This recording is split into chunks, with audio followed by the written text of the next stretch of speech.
Pěkný den. Dnešní díl Jihočeských víkendů věnujeme takové předvánoční pozvánce.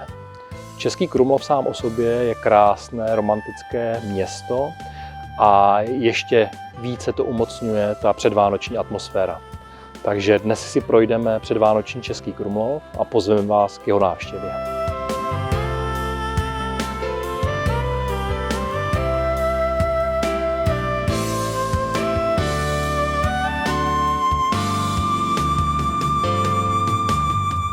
Vánoční trhy v Českém Krumlově probíhají od prvního adventního víkendu do 6. ledna. Můžete se těšit na punčem a trdelníkem provoněné trhy, krásně nazdobené historické centrum a na bohatý kulturní a duchovní program. Dobrý, děkuji. Díky. Mějte se, naschledanou.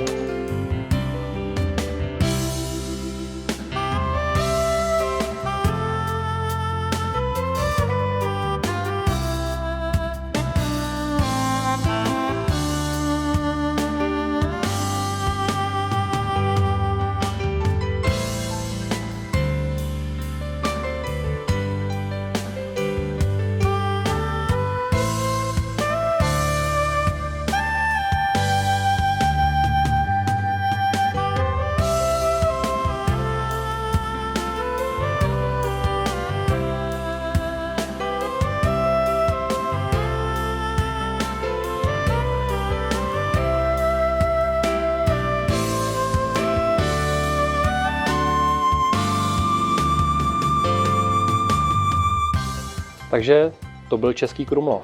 Krásný, romantický, vánoční, stojí za návštěvu. Určitě přijeďte, ještě je spousta času do Vánoc.